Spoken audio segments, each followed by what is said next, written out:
and welcome everyone to today's Praxist Table Talks. My name is Vincent. I am the founder of Praxia, and today we will be discussing the duty of civic participation and the ages of adolescence and adulthood, and essentially the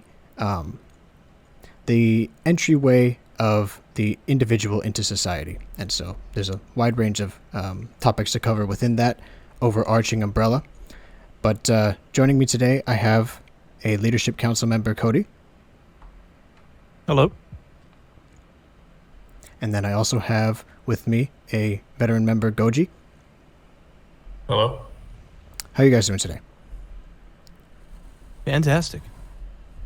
Hey, good. All right. Well, so the topic for today, as I already said, is essentially civic participation and the how did you word it? It was the way, or it was the age in which you should be introduced into participating in various aspects of civic life. So there's a few, what's the word? I actually wonder how I did word it myself. Yeah. Civics and servitude will probably be the catchphrase of the episode, but it's kind of going to be a balance of the individual's responsibility for operating in civic society and the state's responsibility in how it functions as a civil society, and the criticisms and improvements we have of our current establishment, as well as alternatives and things we hope to build in the future, given the chance we make our own sort of parallel society, if that's at all possible. Yeah, and I feel like there's a few different ages. It's more of a range than it is a specific age, and I think that one thing our society does wrong today, especially, is to introduce the individual into society all at one time, right? Adolescence, I have always said, is a 20th century phenomenon. It's more so an invention of a time period that was almost entirely filled with comfort, especially in the latter half, and there was no real I don't want to say like the World War I and World War II in the former half, so I won't say that was basically a consequence of post-industrial society, more or less. Yeah, more or less. And so we have adolescence as a byproduct of that. It came about in the 50s, and in the 60s it was amplified, and so now I'd say a little earlier than that, but yeah, but there's a period of time now in which the individual is essentially almost postponed from entering society, from being introduced into society. And I think this causes a lot of problems when they finally just dump the bucket onto them at the age of 18. And I actually think that this might be the cause of some of the lack of responsibility that we see in minors today, and some of the shortcomings that people experience in their day-to-day lives as they kind of are exposed to various societal pressures, I guess you could word it as. And so kind of going into it, I guess to add on, before we jump into the details, do you have anything you kind of want to add? No, I was kind of just going to go right off of what you've already introduced, where I would say that invention of adolescence in post-industrial societies, it was a necessary counterbalance for the shift in culture and in societal norms that happened, because you don't have this mostly agrarian-based subsistence type of living where, yes, pre-industry cities still exist, technology still exists, wars still happen, and so on and so forth, that moved society forward. But at such a rapid pace that we've had since the 1820s and on, it's been so mind-bogglingly rapid, where within living memory, there was a point that human beings had never left the Earth, and now we have colonization plans of other planets.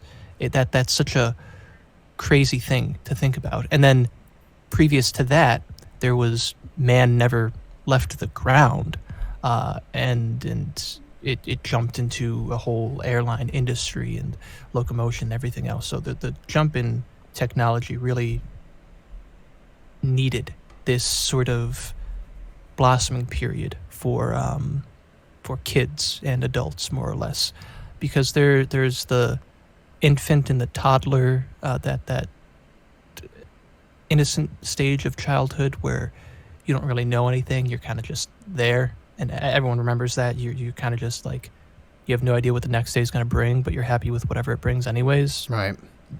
Plus or minus a tantrum or two. And then adolescence comes along, which more or less, it's like, so long as you were able, you were considered an adult in the duties you were given, mostly from your household, and then on into whatever job you get, with examples like Ben Franklin or something being a paper boy at 12 and then moving into the paper milling industry and so on and so forth, and making himself into this founding father we have as an example for all these different things in life. But post-industry, you have 12, 13, 14, 15, 16-year-olds, not really until like 17, 18, when you're just burgeoning on the cusp of legal adulthood and getting out of school, where you see kids getting jobs and driving cars and having a little bit more freedom. So there's this new period where it's just a sort of stagnation that is a weird jump. You're no longer a child, but you're not an adult. And it's this weird middle ground that industry's given us to give kids the chance to be able to adapt to a far more complex society than what we used to have. And I think that was good when it first came around. But what we have now is just the infantile to the adult, and there's no real gap in between. We could see that most prevalent in millennials, where it's this sudden like adulting and this infantile mentality about the entire world, and them not being able to go outside their comfort zones, while still being fairly effective at all the adult aspects of life, and even going too far and overboard with the vices and experiences of adulthood that has turned to a kind of degenerate shit show, for lack of a better term. Yeah. Well, going back to kind of what you said about Ben Franklin, being a paperboy at 12 years old, and then, how we have the different, that entire age gap from 12 to about 17 now is filled almost with a kind of a hollow void, right? We talk a lot about the process of initiation, and in some ways, adolescence was supposed to be the initiation from the infantile and more innocent period of childhood into the world of adulthood. And therefore, like I said before, it's not so much one specific age that you just get everything dropped on you like we have today, but it's more so a process that kind of needs to take place over a long period of time, a period of 5 years, which seems like it's the world, from ages 12 to 17. It seems like it's, that's the age where you finally start having a firm memory. Things are a little less blurry. You kind of have a sense of awareness about you. You understand that there is some type of responsibility that you're going to have to bear as you get older. And that kind of begins at around 12 and 13. And I do remember myself, thinking of what career path I would want to take at ages 12 and 13. And I think that there's some kind of, especially now, there is and I see it kind of diminishing, but in a kind of degenerated way, and I'll get to what I mean by that in a second. But there has been for a while a sense that the early adolescent years of 11, 12, 13, and even 14 are too young to understand anything or too young to bear any type of responsibility. And then at around 17, 18, obviously there's that expectation I mentioned to get into everyday adult life. But in the past, you have these different cultures, and this is kind of where I wanted to start it off, really, was I was going to mention a few different cultures and a few different religions in which the age of adulthood kind of changes or varies, or is more so a process than it is a set date, a set time, and it's a little bit more arbitrary, which I think is kind of a method I think we should adopt more so than a specific set and rigid time. But in these ancient societies, in these older time periods, 11, 12, 13... So just before... Oh, go ahead. Just before you go into that, I did want to mention, too, that what you said with this age group, 11, 12, 13-year-olds, so on and about, that's usually when puberty hits for most people. For girls, it's a little younger. For guys, it's a little older. But on average, it's those that range of 3 years where puberty starts kicking off and all these rapid changes, not only to our bodies, but to our minds and to the social interactions we have, rapidly change, mature, and complexify to a rapid degree. But that's all I needed to input. Yeah, and it does hit sometimes differently in different people. It's not a set average, or it's not a set number across the board. It's more so an average of a bunch of different numbers, which is why it's more so a range. But for example, I think the youngest in ancient societies was the Jewish tradition, who has the age of adulthood be 12 for girls, I believe, and then 13 for boys. And that's more so on the younger side. But the age of the bat mitzvah and bar mitzvah, respectively. Yeah, and then afterwards, I think the next, going for from the Abrahamic perspective, the next society that has a little bit of a higher age of maturity would be Islam, who have males who reach the age of 15 or have entered puberty being considered as adults. And then you can also look at the Roman period, which is actually more so a range in which things are introduced, which is kind of the process that I'm talking about here. It's not so much a one single age, but more so like I said, an initiation into the world. The Roman idea was that, and I'll get into that as well.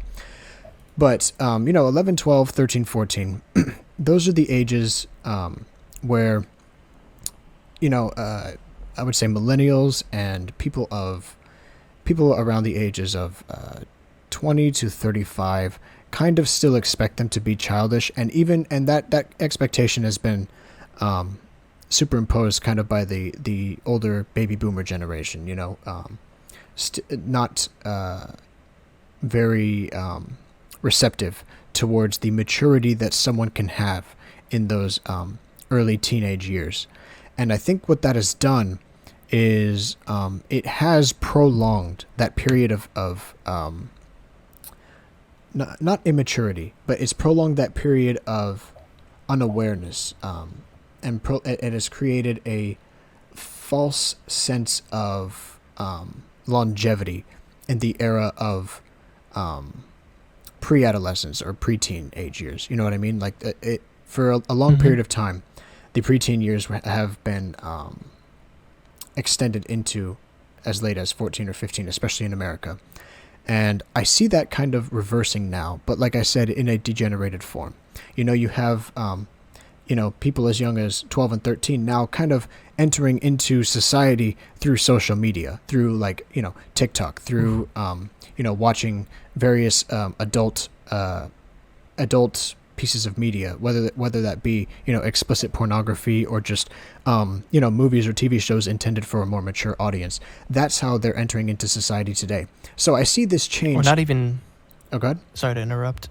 Because I didn't even think of that when you just said it. That was a whole perspective of, and I brought up the whole technological thing with the Industrial Revolution too. But yeah, we have the whole information age now that we're in an entirely new Industrial Revolution with kids seeing stuff online. But it's not even just like movies and TV and entertainment or the vices, but real world stuff too. Like people growing up on media like LiveLeak.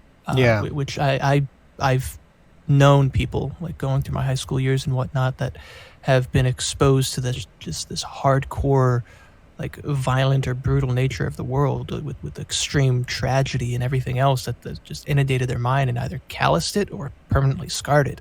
And it's a very odd thing to come across where you'd only have exposure to such types of things in a very, very limited fashion if the internet didn't exist. Yeah. And so that's kind of what I'm saying. I feel like the age of information is kind of reversing the change that the post-industrial era kind of created. But it's done so in a very, deformed and misappropriated way, right? So you have people as young as 11, 12, 13 and 14 being introduced into society, but not properly, not in any initiatic way like they used to be. You did have the 13-year-old bar mitzvah and the 12-year-old bat mitzvah. You did have, even in the Hispanic traditions, you do still have like the quince at 15 years old. And I believe there might be a party for men, but I'm not too sure about that, so don't quote me on that. But, you have these various things where they were administered almost by an adult population.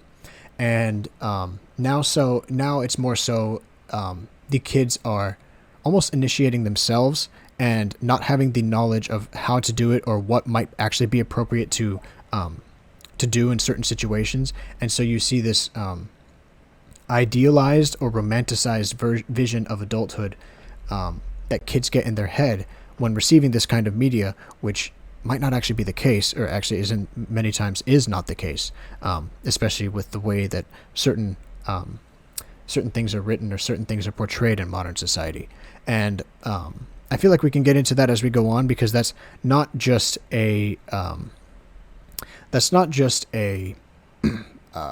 phenomenon of it's not just a fault of technology, right? It's also a phenomenon that's the fault of a lack of parental guidance and the lack of authority that parents have over their children, and even a multi-generational result of a problem that began, 50 or 60 or even 70 years ago, or even 80 years ago. I guess now it's the 2020s, right? So there's a lot of stuff that we can get into there.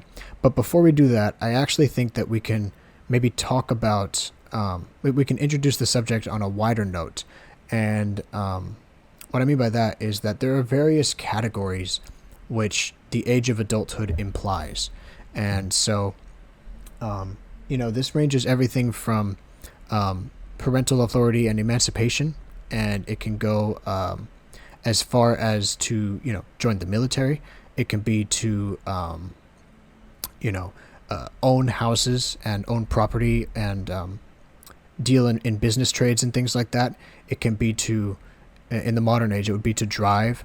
It could be to own your own cell phone, which I guess kind of falls in the category of business dealings. But you have the age of inheritance, right? You have the age that you can, let's see, like maybe apply for a public office or something, the age of candidacy. You have the age of marriage. You have, in modern society, you have the right to vote and to drink or own a firearm or do certain amounts of legal drugs even. The right to freely leave the country, things like that. And all of this stuff is kind of dropped on you in modern society at ages 18 and 21 respectively, with a few things being withheld until 25, like being able to rent a car. But these are the various categories that the age of adulthood kind of opens up for people.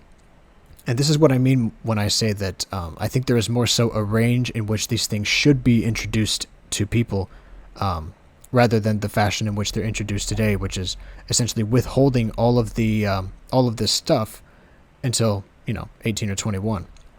And so I think we can kind of tackle each of these categories one by one, maybe from most important to least important, or maybe broadest to most narrow, depending, or really however you want to go about it.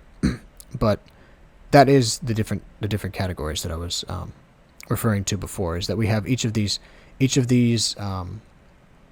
associated degrees and associated aspects that young people are introduced into, that do need to have,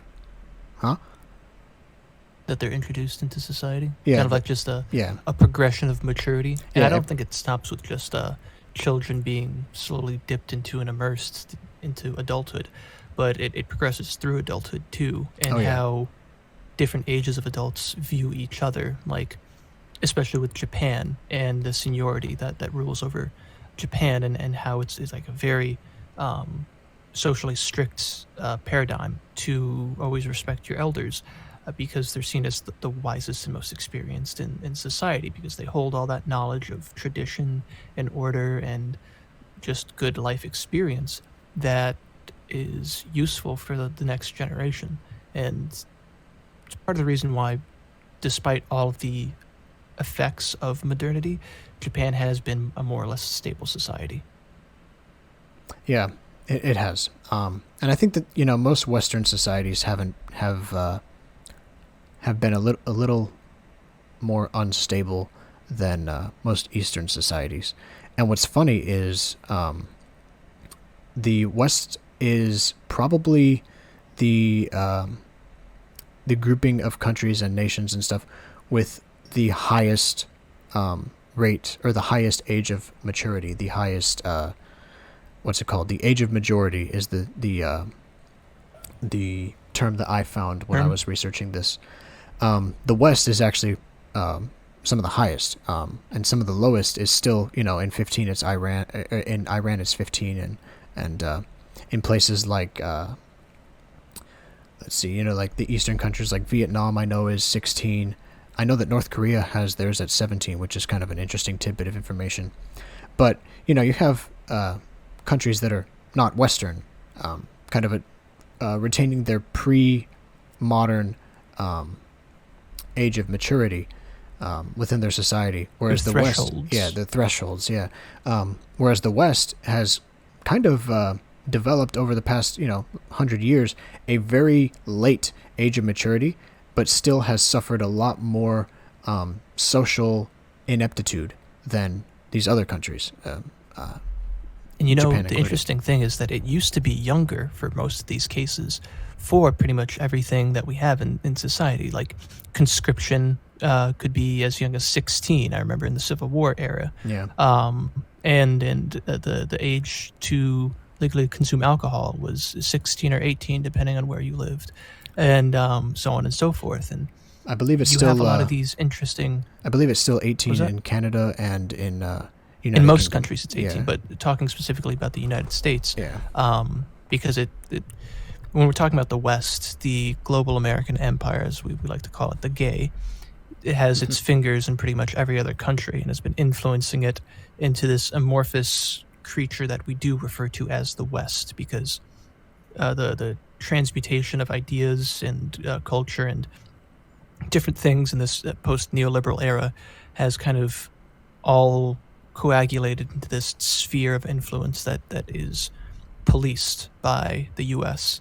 And there's many who already kind of get this, but someone listening might still be new to the idea of the United States being an empire. It doesn't have the physical borders drawn on the map like it. It's a much more subtle empire than, say, like Rome, but it very much is an empire through military, financial, and philosophical imbuing of these different spheres around the world. Yeah. But so I guess I'll continue on what I was saying before, because I kind of wanted to introduce the topic before we kind of whittled down these more narrow categories. But you have in ancient societies, you have these you have different thresholds and ages of maturity that begin as low as 13. I believe that in some societies you had as low as 11, but I didn't have anything written down as to what specific societies. I mean, it was just more so. Go ahead. The numbers that are there for all these different societies, whether it be the Jewish tribes with the bar mitzvah and bat mitzvah, or places like Mexico with the quinceañera and stuff like that, that's just the minimum threshold. Yeah, that's what I was kind of gonna. Or the maximum threshold that they're getting at. Whereas kids far younger than those ages do things or come about or thrust into the world of adulthood because of different circumstances, tragedies, opportunities, so on and so forth. Like you have historical figures like Caligula, who at a very young age was following in his father's footsteps as a soldier, and that's how he got his name, which translates to little boots, because he would stomp around. And the Roman guard sandals, and he Right. ended up becoming emperor that waged a whole lot of wars at a very young age too. Alexander the Great is another one who started leading battalions of men at like 15. So Right. And there were other things that played certain roles, like caste as well. Like in Roman society, there were certain women who were selected to be priestesses at around the ages of 6 to 10. And they were going to serve as priestesses for, oh man, I can't remember what it was, something like 20 or 30 years. But somewhere where they would be, very late, or I'd say around their middle ages at the very latest. But then after that is when they would be allowed to get married and participate in society with a husband and a family and stuff, which is a very late threshold. So, it depends on caste, right? That was more so like the priest caste. That function overtook the duty of just general civic participation, But that in itself could be seen as a form of civic participation because it was the duty that they had because of their caste, So it's there's overlapping like stuff you mentioned, like that. it's their initiation into Yeah. wider society, not just being a child anymore, being taken care of by their parents, but a role that they're playing in the wider part of society that they're contributing to. Right, and I will repeat, it was ages 6 to 10, and it could be lower, it could be higher, but 6 years old to 10 years old in modern society to be given a responsibility is unheard of, right? It almost seems kind of ideologically blasphemous if you want to consider the civic ideology today, kind of popular in the West. It's blasphemous to that set of ideas to essentially bestow upon someone that amount of responsibility at that young of an age. But that was kind of how I was gonna. That was kind of what I was gonna dive back into. Actually, is that this was kind of an initiatory period. Like the reason that things began this early was because it was, a functional initiation. It wasn't so much that, okay, well, you're 13 years old, so now you have the responsibility to do everything. It was, you're 13 years old, so let's introduce this responsibility to you. And then, okay, you're now 15. Let's give you this responsibility. And oh, you're an aristocratic gentleman. Okay, well, you have to take this path because you're now 15 and a half and 35 days, and you're going to go and to do this. It's very like specific, but it's a very administered initiation into certain civic duties that corresponded to a whole bunch of different things besides just age.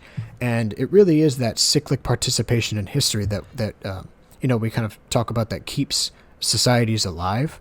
But that cyclic participation begins so early is something that is because of that process of initiation.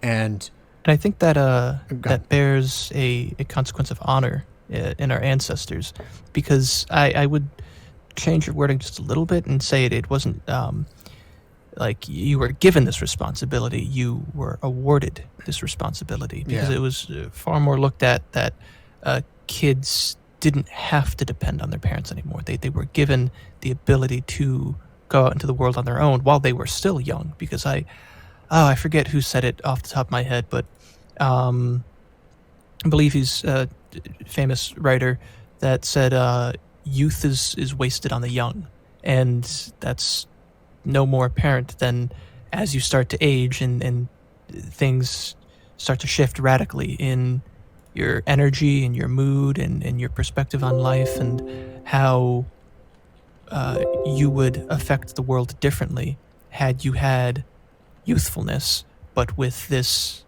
gained wisdom in your later years.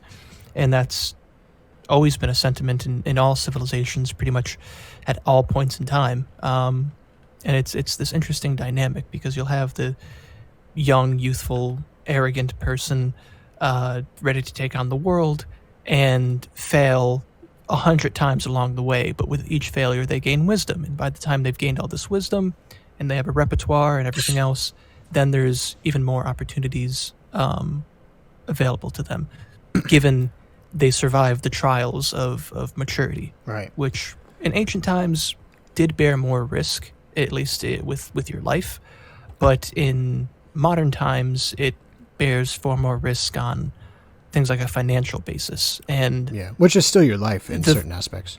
yeah, the phrase gets thrown around that there are some fates worse than death, and I think modernity has shown that to be quite true. Yeah. Yeah, and it definitely is, like I said, a range. Like, it's not so much, I keep stressing that it's a process of initiation, but it's not so much that it does begin at a certain threshold either. The joke I made about, 15 years, 35 days and all that, like, that in some cases, in some extremely hyper-focused instances, that was the case. But, for example, it was a lot more broad in other places, like Christianity, for example. It's not a specific age, but it's a specific age range in which you begin your initiation. You celebrate your coming of age by undergoing a type of confirmation from a bishop, right? And between the ages of 12 and I believe it's 15 or 16, something like that. So it's between the ages of 12 and 15 where you can go and begin this initiatory period by getting kind of consecrated by a bishop. But there's no legal ramifications. There's no legal proper wording Change? as to not legal change. Oh. More so like legal. There's no set period. Classification? There's no set period. Like the age of adulthood being 18 in the U.S. in modern US? society. Like if you were 17 years old and 364 days, you still couldn't buy a house until you turned 18, until the next day. Whereas, it was a lot more arbitrary. Rigid is the word. It wasn't as legally rigid as it is today. Where Okay. back then, it's more so an age. So if you're 11 years old and 364 days, you can still undergo this confirmation because you're still, you're generally within the time period. And with Islam, it's the same exact thing. It's not once a child turns a certain age, it's once a child starts to undergo puberty. And you can measure that by, voice changes in men or periods in women or, a number of other things like growth spurts and all of that. You can measure it a little bit more arbitrarily, but it's more customized to the specific individual while still being broad enough. And that's where I think it actually is a little bit superior. Actually, it's a lot superior to the system we have today, which kind of expects everybody at the age of 18 to be ready, no matter what. Whether or not, like, regardless of mental capacity or mental maturity, all of that type of stuff is kind of thrown out the window. There's a set expectation that at this age you are ready, even if you're not, even if you may have not undergone whatever trial it is that pertained to you. Whereas in ancient societies, like I said, it was a lot different. Go ahead. A bit to that is because, unlike ancient societies, we're failing our youth repeatedly. I mean, us being the newest generation to have come about in maturity, the Gen Zs, we can say with 100% certainty that our predecessors have absolutely failed us in every degree. Millennials, Gen X, the Gen whatever, the boomers, all of them have just fumbled the ball repeatedly, and we're watching them play this game of societal meltdown with everyone pointing the finger and blaming each other when they've all sort of passed the torch of failure going down this downhill slope. And now we're all kind of stuck with the, guess we got to rebuild everything from scratch. Right. And it's this idea that I guess I want to segue into now on alternatives in ways to improve that, at least on a societal level, focusing in on education and schooling as one avenue. But just before we get into that, I do want to say too that we've been talking about this threshold of adulthood, this age of majority throughout all societies and stuff, and that is true with the initiation of a child into becoming an adult, and their behavior and action speaks most loudly as opposed to their physical changes. But what I mentioned before with that progression of maturity throughout your entire life, is also present when there's that cementing of your stand in society. Like I said, surviving that gauntlet of maturation and having yourself a repertoire and a wisdom under your belt because you've lived a little, is the point at which I'd say people would be allowed into civic society, because that's when you might be actually affecting things on a societal level that will affect younger generations and older and so on and so forth. And so I guess that would be a second transitory period in age too that we're going to get into just a little bit later. Right. But education and alternatives. Education and alternatives. And I actually think that, when you say education, there are certain connotations that come along with it. But the education that I think you mean is a lot more broad in terms of functionality and purpose and all of that. It's not so much a streamlined and codified schooling system like we have today, where it's flat across the board, regardless of caste or regardless of caste or function or desire or aspiration or emphasis on whatever one person may be good at, talent, anything like that, right? It's more so just to get people to pass a test so that they can go to college, right? Go to more schooling and go to more of the same streamlined type of stuff that modern education from grades 1 to 12 represents too.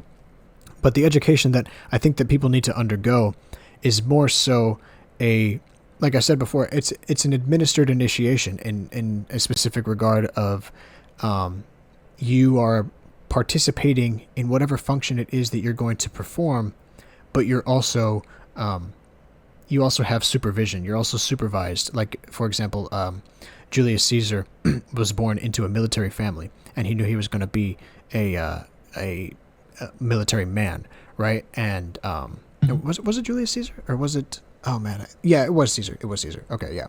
Yeah, I think it was Caesar. Yeah, I couldn't remember if it was Caesar or Caligula for a second, because I know you mentioned him earlier, but it was Caesar.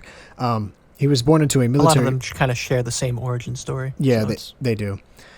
But yeah, he was born, for example, into a military family, and from a young age, he took up the gauntlet, so to speak, from his father, who I believe died early, and joined the military. And he was part of the military under the administration of his father, under the administration of the other generals who kind of trained him in the ways. So he wasn't granted any any position of authority or actual effect in any sense, but he was still participating in the function that had been set out for him pretty much by birth, by being born into a military family. And the same thing, like I said, with those priestesses of Rome who would get selected between the ages of 6 and 10. They essentially they had this period of initiation and education and administration and supervision as they took up the mantle and performed the rites and all of that type of stuff. But they weren't granted any position of clerical authority at the ages of 6 or 10. They were granted an education. Initiation. Yeah, an initiation and an education. And the same thing with, let's see, I like to give a lot of examples, but the same thing with, you have in the medieval era, you have princes who would follow in the footsteps of their kings. So they would become scholars and go to college at a very early age, at an age that's way younger than the 21 to 25-year-olds who go to college now, to learn the ways of being a prince. Go ahead. Even closer to modern times, to just make it a little more relatable, you have, even as late as the 1800s, people going into apprenticeships for trades. And, I mean, that's still around today, but that's it's far more formalized and far more put off on the age of maturity. Whereas, like we were mentioning, the kids as young as 11, 12, so on, they might be entering in their father's blacksmithing shop and becoming an apprentice, or walking into a stonemasonry, studio, like they had in Renaissance Florence, Right. and they could be an apprentice to a sculptor or some other artist, and you have these masterful works of art and architecture and structure and civil planning and engineering and things that went on in this time period because people dedicated themselves from a very young age to a specific discipline. And then that left, and they utilized their youth to the best of their abilities at those times. And that's why many of the structures we look at in awe today are still standing and have that awe-striking aura about them. And then these people who utilized their youth wisely had the rest of their lives basically to experiment with other things, like Da Vinci being hired by the church early on as a younger man for all different types of things, engineering contraptions, machines of war, and so on, and what else. But then he dedicated himself to the arts and is most famous for his paintings and his Right. contributions to culture in that respect. And like we talked about before. So there's... Oh, go ahead. Sorry. Yeah. Didn't realize you weren't done. Oh, no, I was done. Oh, okay. But yeah, like we talked about before, we talked about those different guilds, the economic guilds that did serve that more so initiatic function that existed back in those times also. Like, you mentioned masonry, and that made me think of Freemasons, and that's why I thought of it. But that type of guild did administer the technique onto the individual, the initiate, right? It all kind of comes together in this regard. They administered and educated the technique to the person who wanted to learn. And these people who were masters, who were educators, were older, and they were passing on the gauntlet to the younger generation. So it is this period of coming of age. But the fact of the matter is, there were structures and institutions in place, however informal they might have been, to guide and educate. So, like you were saying, this kind of brings it back around to the point of education, is that, there definitely does need to be a transitory educational period that I believe needs to be more specified to a specific path, and not so... what's funny is that it might be so rigid in modern society, but it's a lot more arbitrary in terms of what it actually teaches you. It's so broad that it almost teaches you nothing, because you forget... it's so generalized. Yeah, Yeah. Go ahead. Sorry to interrupt. I just, because I thought of the point too that it wasn't just initiation in a monetary sense, like being becoming part of a guild or a trade or something like that, but in a familial sense as well, where families very much were multi-generational in all of history, basically. Yeah. And you'd have fathers and grandfathers teaching their sons and grandsons the ways of becoming men and being gentlemen and being the head of a household. Say if the father or grandfather suddenly died, or whoever the patriarch was went away, and then the son, even at young ages, would have to take up that gauntlet and be a man. Or mothers and grandmothers and so on, raising their daughters and granddaughters to be proper women, to be ladies, and to take care of a household, a homestead, look after children, and so on, without it necessarily being a burden that is just suddenly thrust upon people that are mentally still children in the modern day, who aren't ready for those kinds of responsibilities or those kinds of life changes that they feel this trepidation in moving forward with. And you don't have people having children until they're 30 and they have a stable career and all this other garbage that our ancestors were like, hey, you're 15, I'm 17, let's get married and have 8 kids in the countryside, and we're going to have a very happy long life. Right. Very simple, straightforward, to the point, and they got it done without any problems. Right. And what's kind of funny is that, going, kind of segueing into the marriage aspect for just a second, it is one of those things, like, how I mentioned that each of these different categories were introduced in over a long period of time. The age of maturity in ancient Rome was legally, I believe, 21. But the age of emancipation was a lot younger. So whatever that legal aspect of it wasn't that. And also the age to get married was 14 for males and it was 12 for females. And the age of betrothal, I believe, was as young as 6 or 7 also. And so first of all, the idea in modern society of marrying two people, 14 and 12 years old, is very very taboo, exactly, to say the least. But the effect was that you were allowed access to a level of responsibility of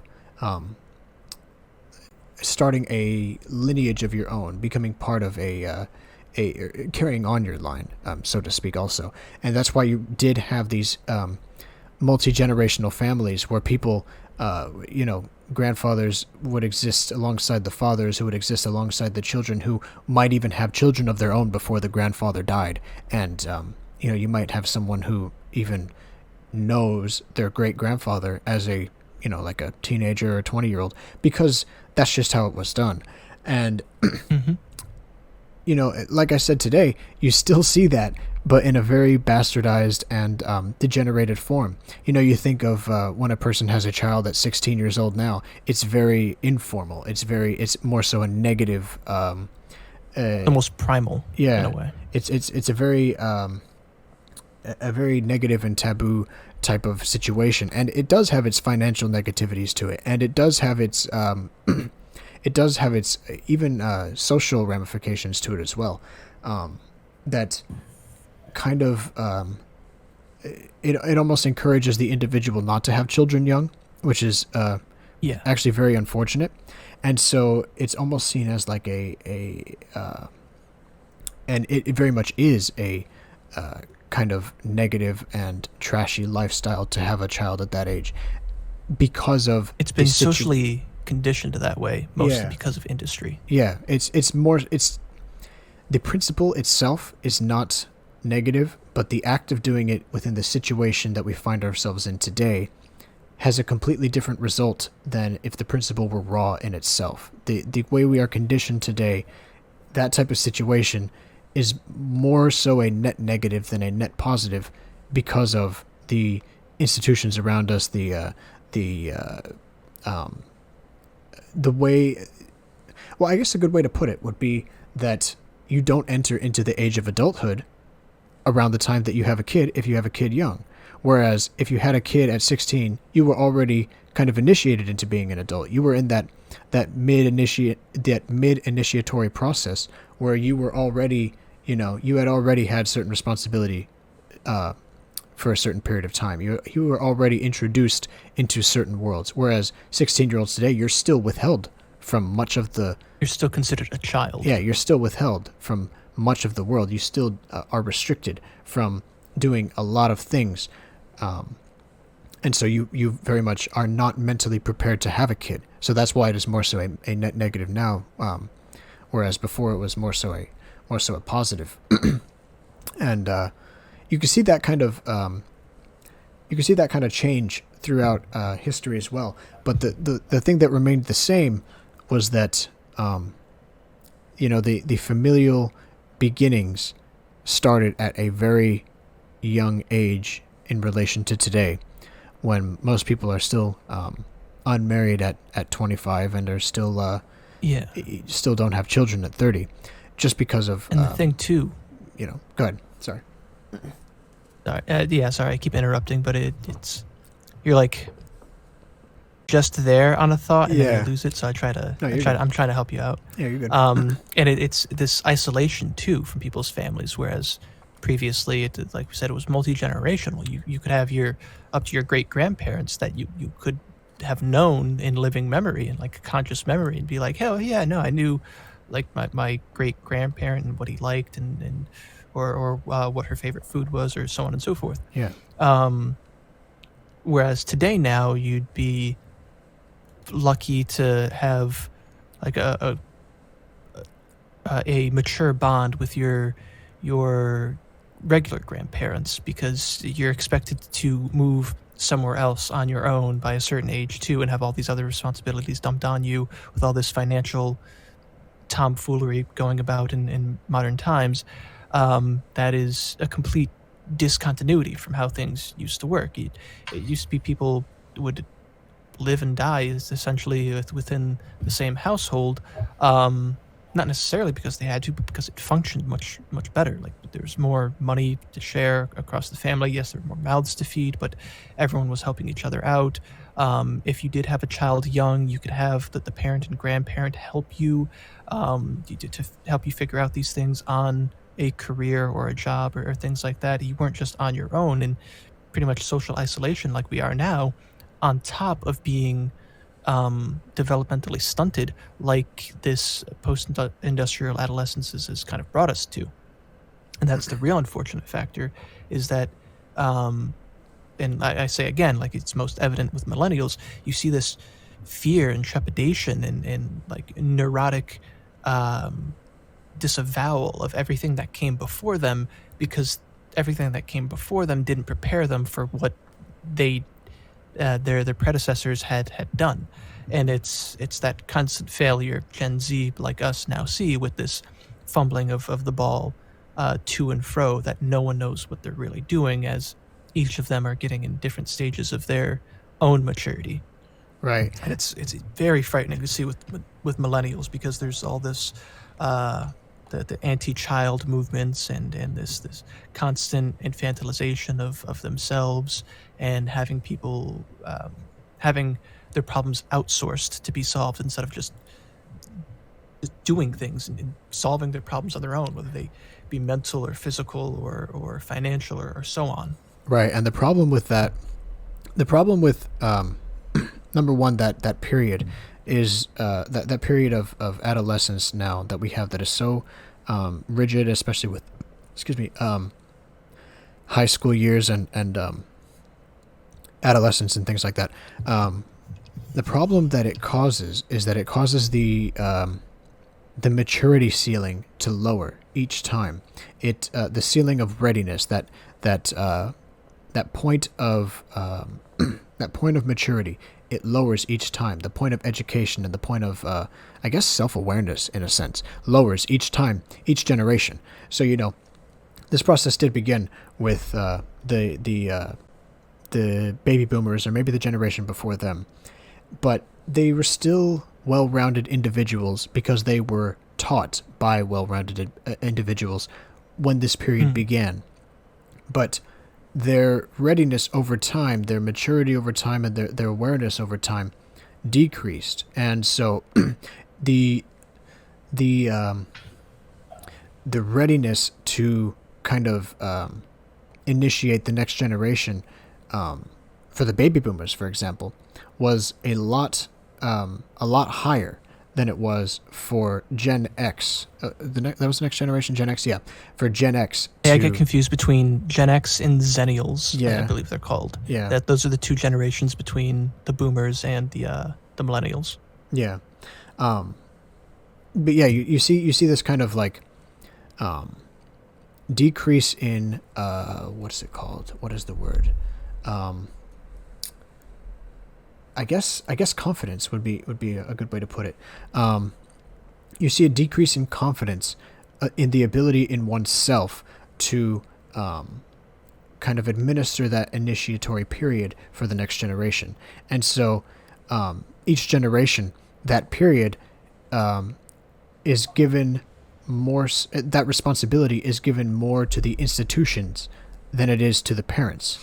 And so you have very confident and able baby boomer parents, regardless of the situation in which they grew up, giving very sturdy and steadfast parental guidance to the generation that they had, to their children, right? But that generation didn't grow up with the same confidence, the same awareness, and the same responsibilities as their fathers did. And so they don't ever fully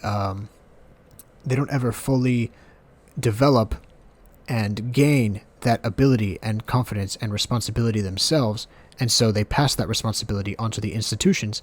And so their children get less of an initiatory and educational experience through the parents than they do through the institutions. And so then the process, keeps going more so and more so. And right now, what we're seeing is people who are not mentally able, not mentally aware, not mentally responsible, not confident in the slightest, being thrown into adulthood, because so much of the responsibility and so much of the knowledge and so much of the administration that was passed down literally in a cyclical fashion has been institutionalized almost, and it's lost all of the intrinsic and intuitive values that were transmitted by generation to generation, is lost because of the codification of this process, the streamlining this process to fit almost every circumstance so that it fits none, is what I think has led the younger generations to lack that sense of awareness and lack that responsibility and lack the knowledge that gives them the confidence to, participate in adulthood. And so that's why you do get this this infantile type mentality of oneself, because they've never known anything else. They've always been under the authority of the institutions. They've never been granted any responsibility. And, when they are granted responsibility, they don't know what to do with it, because it's just a type of, it's a door that opens and that's it. There's no guidance there. Like once you turn 18 and you're out of high school, you are not guided in any sense by a parental or authority figure who is close to you, who knows your strengths and weaknesses, who knows whatever path it is you want to get into. There's no you're generally told go to college and figure yourself out and soul search a little bit, and exactly, maybe you'll get a degree in something useful, maybe. Exactly. And it's like, oh, thanks. And you're not told how to get the money to go to college. You can get the scholarships and the student loans and everything, but that might financially set You're you not back. even allowed the opportunities to save up money for college, which is something really shocking with the child labor laws and everything now too, that have turned around. Initially, they were to protect children being exploited in factories and stuff, and now they've come around in hurting children that could be working part-time jobs after school, even as early as middle school, and like working the grocery clerks or wherever, and having this responsibility imbued on themselves instead of like much time that happened. Like, oof, that was recentering myself so I don't stumble like that again. Oh no, you're good. Like what happens often in the inner cities with hoodlums basically going around after school, where they are kind of burgeoning on that cusp of adulthood, at least spiritually, and they're getting involved with gangs or violence or anything like that because they are thriving some sense of validation outside of this very rigid outline, cookie cutter, one-size-fits-all process of adolescence that we're given in public school educations, even private school most of the time, because they're baked with the same formulas.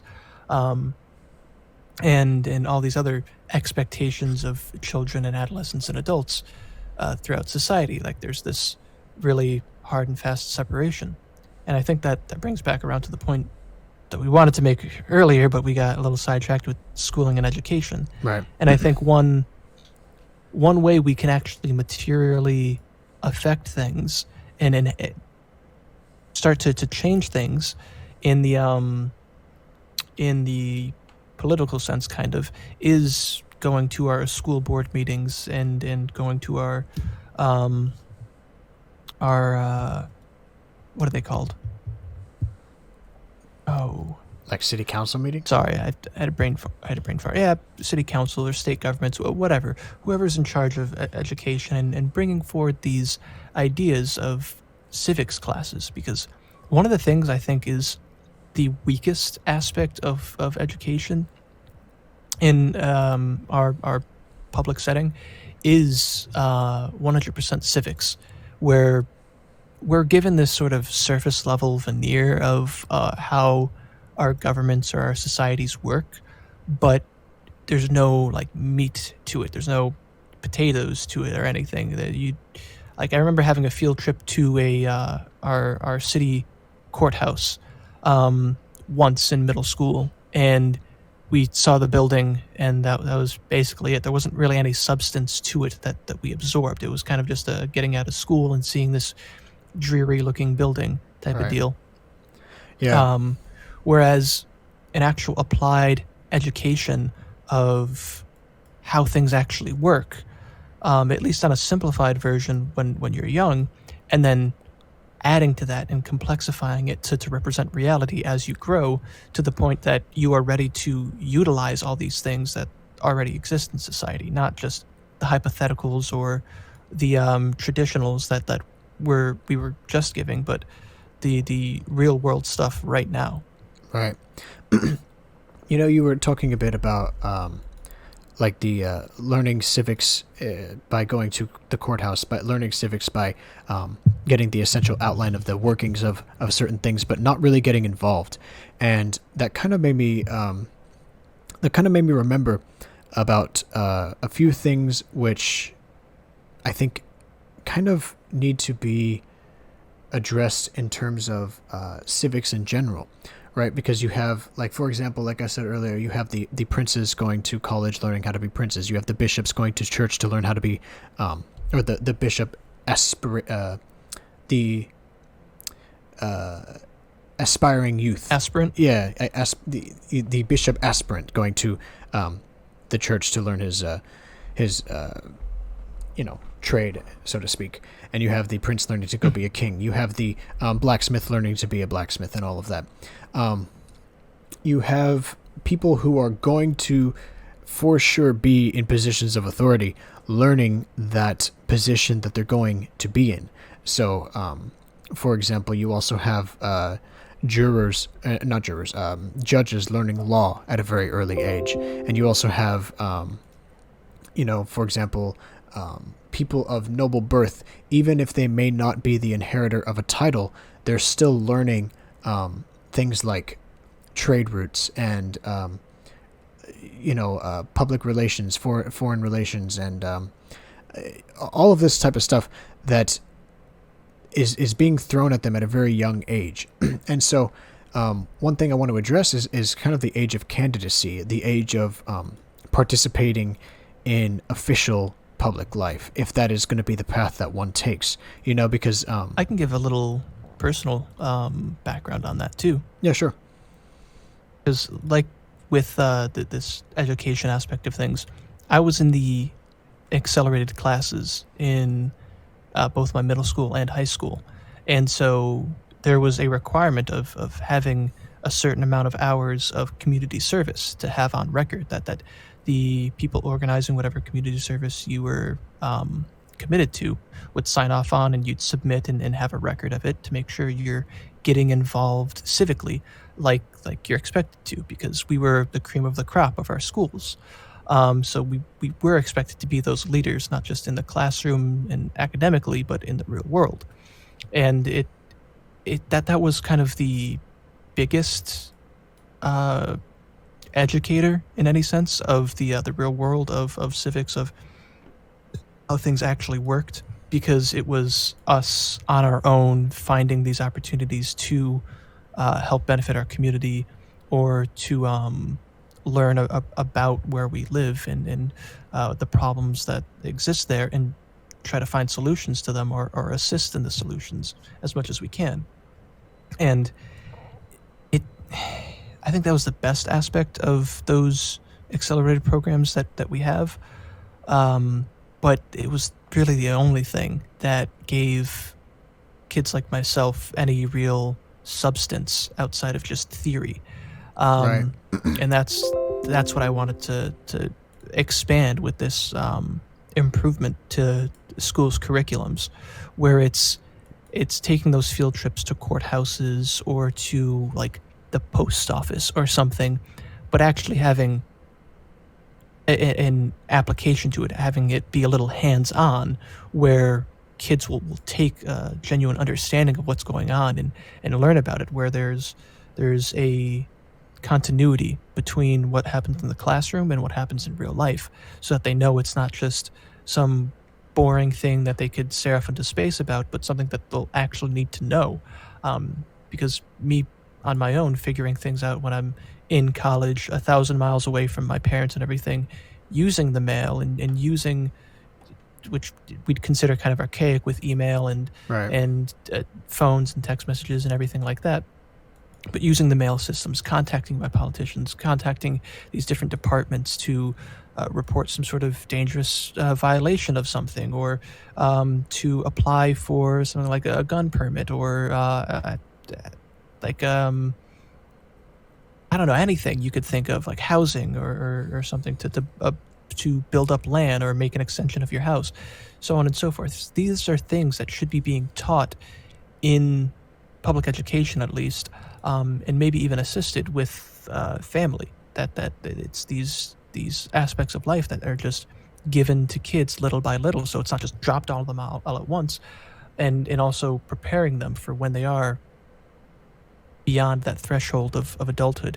Like filing taxes is probably one of the biggest things, and that is a culmination of all these aspects of language arts and mathematics and civics that can all come together and prepare entire generations of people to go into society far more well equipped than all the previous generations have thus far. And you won't have people slipping up on their finances and going into debt and getting audited by the IRS because they misfiled their taxes, and now the big scary government agency is coming after them. It's these simple things that we can just adjust and actually affect with the petitioning of our local governments to adjust curriculums in this manner. Right. And you know that that's kind of what I was talking about with servitude in general. Because like if you're going to be a public official, for example, and you are, well, for example, if the education process is as streamlined as it is, and you are going to be a public official, and all you have is the knowledge that has been given to you by the schooling system, you're going to need to rely on certain older individuals, which I guess is not a problem, but the capability of these older individuals to run the society is hindered, and so it's almost like there's a guise of maturity there with the age of the candidates, right? So like, for example, you know, you have these politicians now who are in their 80s, who have kind of more so perfected the craft by participating in it than you do than they did by actually learning about it, by learning about what it is that they need to do, what their responsibility is, you know, things like that. And so part of that is the fault of the system at play, because you know you have the system is very oriented towards personal gain for participation within it than it is for civil servitude. But something as grand scale as being like in the military or something, it is more so you can see within today's society. You can see it is very fluid, very abstract. I think you're losing it there. I know what I'm trying to say, but it's like the words are escaping me. But okay. Yeah, for example, something as grand scale as being in the military would be it is essentially arbitrary within our society, more so than it would be if this process was streamlined through an education that was given to certain people who were going to enter into the realm of the military. That's just one example. And so for servitude for a politician, the qualifications are very arbitrary in relation to what needs to happen for someone to qualify for the position. You get what I'm saying? Oh, I see what you're trying to say now. Okay, yeah. That was very confusing, sort of stumbling. Not any discredit to you. Yeah, it was more so about like how to word it properly, because it's a specific thing I'm trying to say. The preparedness for people to enter civil servitude is a very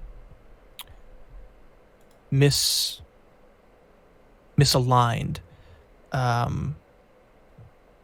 I see why you're having trouble with this. Yeah. It is arbitrary. I think it's the best way to put it. It's a very arbitrary standard to say this person has the qualifications to enter this job, and all forms of civil servitude come into this play, whether it's your local mayor or your federal senator or a person in the military or a firefighter or a librarian. All different forms of civil servitude that govern under taxpayer money and all this different stuff. But I think the aspect of that you were trying to get to is that the qualifications entering in all these things usually just come down to age requirements, which Yeah. is, and they're very hard and fast age requirements. Like, you can't be a congressman until you're 30, but you can't be a senator until you're 35, which is something the founding fathers kind of thought was like, all right, you might have a standing in society Actually, because you've lived long enough sorry, to but the have senators wisdom around it. senators have to be 30. And there was actually a story I was going to get to, so that I know that's. Oh, was it younger than that? It's It was 35 for president. Congress is 25. 35 for president. It's 35 for I president. thought I know senator it's- was 18. No, senator is at least 30. No. Yeah, senator is 30. There was definitely an office that you could be 18 to enter. Maybe it might be local offices. Yeah. That so long as you're a qualified adult, you can run. But Yeah. I know Yeah.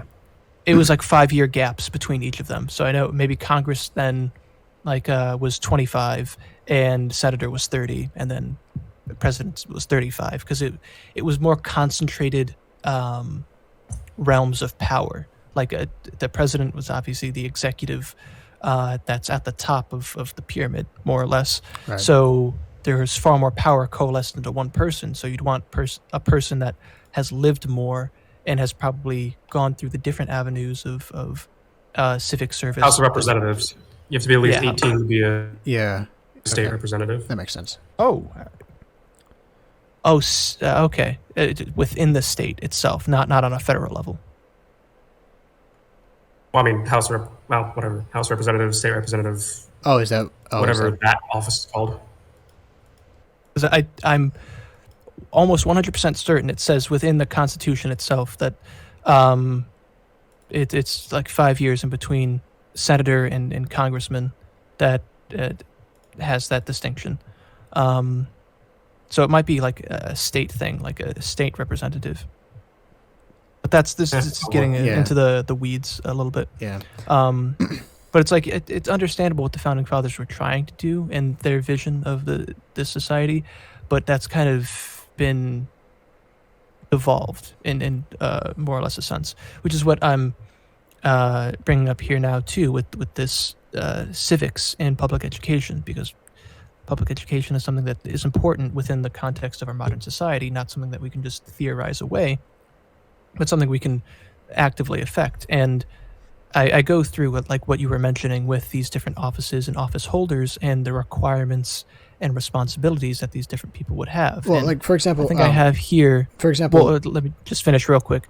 I put down by years like what the curriculum would be, and I think it's sophomore year of high school. You would learn about what it means to be in the civil service, like a police officer, like a firefighter, like in the military, like a librarian, like a mail carrier, or a mayor, or things like that. You'd learn about the individual offices or civil services that are available to society and the different requirements generally, in theory, that they hold. Putting that in practice would be taking that theory from the individual's perspective and applying that as an educated person would, like the founding fathers intended, because they wanted an educated society having that civic duty, not Right. just anybody, but a select group within society, the elite. Right. And one of the things, so I guess the best way to put it is that it's sort of the fault of an essential egalitarianism, that there's no guarantee as to what person is going to hold what position. The paths themselves are more arbitrary now. And so the qualifications of the paths, they come down to these very arbitrary things, like age, or they come down to very rigid things like a specific degree, but the degree might not have taught you certain other elements of the job that you're going to be performing that you need to know as you perform the job, that you haven't witnessed the responsibility for yourself. So president is a very good example of that, because you have something that's so broad, but no one is raised to be a president in the same way that people were raised to be kings. You know what you get what I'm saying? Like there's not so much a bit in the modern sense. It has a little bit with political dynasties in America, especially after the 20th century. But based on what principle and legality and like strict qualifications, there's no guarantee that you're going to be president. So raising somebody to be president is kind of foolhardy in the sense that you're going to, send someone down a path they might not even go down. And that's essentially the problem, I think, with more so egalitarianism. Like I said, it's more so a problem with the system itself being very wishy-washy and very fluid in terms of what's guaranteed and what isn't. And, you have like a lot of choice now in terms of lifestyle and aspiration and stuff, which isn't necessarily a bad thing in some regards, but in other regards, in important functional regards, such as things like this, there needs to be some order, yes, but some guarantee of consistency throughout, right? There needs to be like order is a good way to put it. So you would, in a sense, be able to be raised and sent down a path of performing a certain task. Like I mentioned before, like with Caesar being raised as a military man from a young age, or like princes being raised as princes from a young age, or bishops being raised as bishops from a young age. And it's this guarantee almost by birth, or at the very least by circumstance. It's this guarantee by circumstance that you are going to be performing a certain task that scares a lot of people today, because the semantics are a bit different today in terms of aspiration and stuff like that anyways. And so there's a notion that you shouldn't be what your parents want you to be. You should be what you want to be.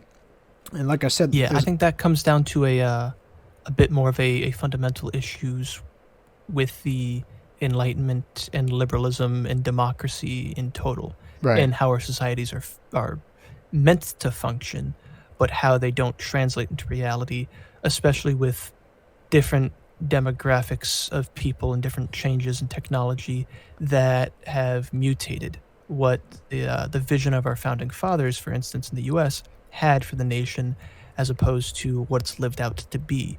Right. And that is another thing I think we wanted to get at too, because it's important to know the reality of things, like what I was mentioning with the education part is having a hard and fast curriculum that you can go through the years and sort of like slowly boil the frog, but in a positive sense, to acclimate kids into civic society, while not just dumping everything on them and expecting them to figure it out for themselves, but also to restrict the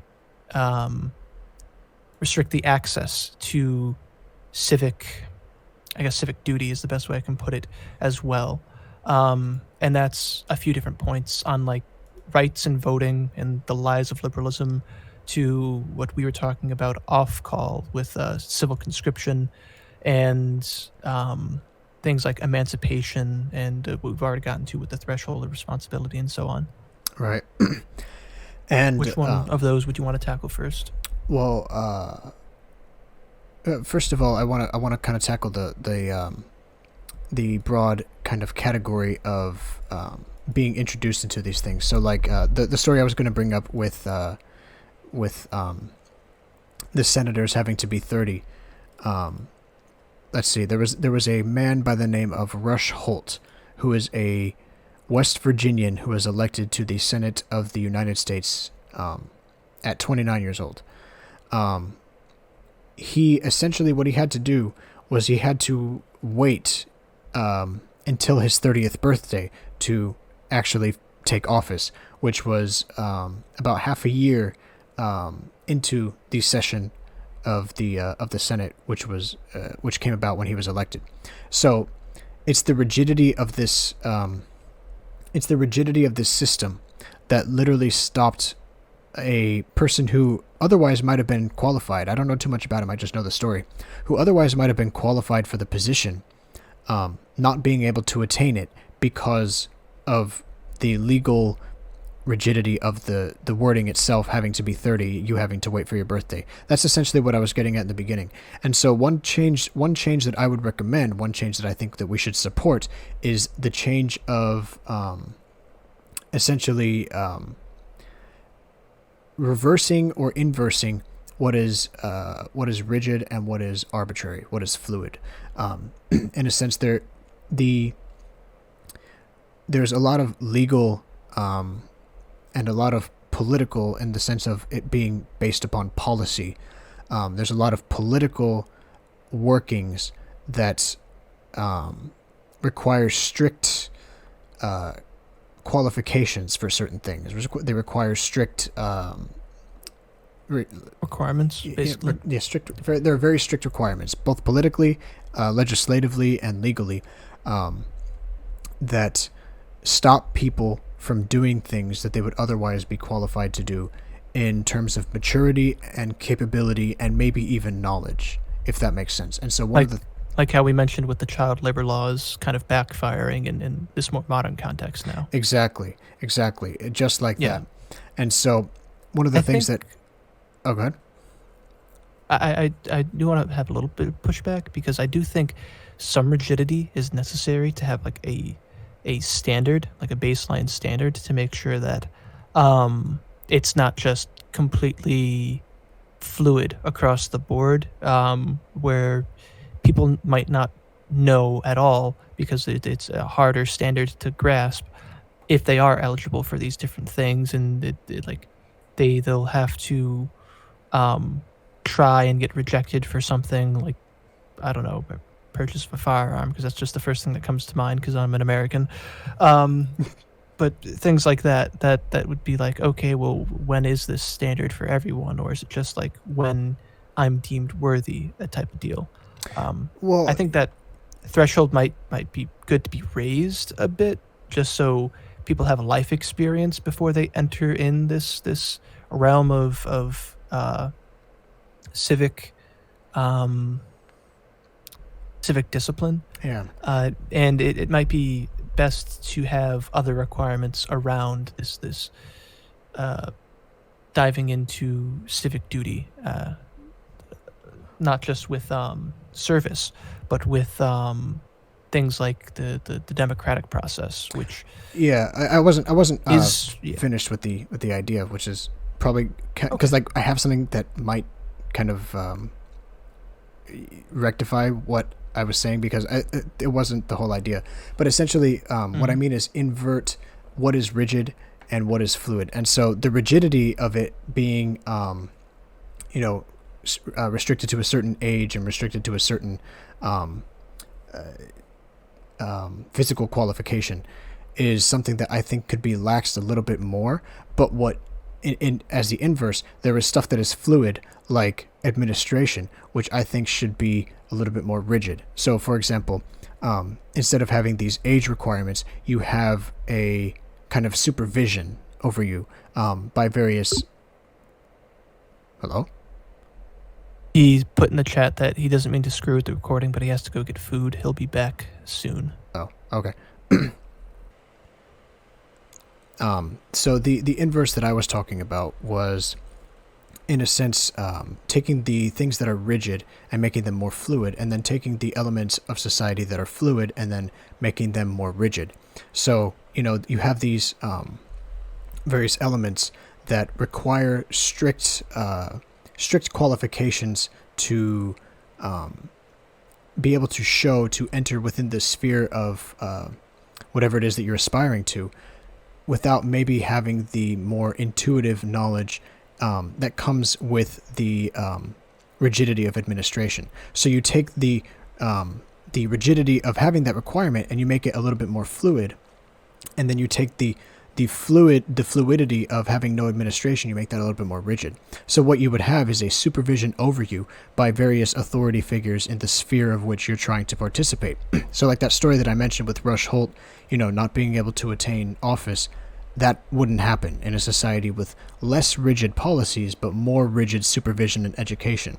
So like the fluidity of being able to choose and be unadministered and unsupervised in your choice, and the rigidity of having strict qualifications on paper, which might not mean anything in real life. That's what I'm suggesting needs to be inverted.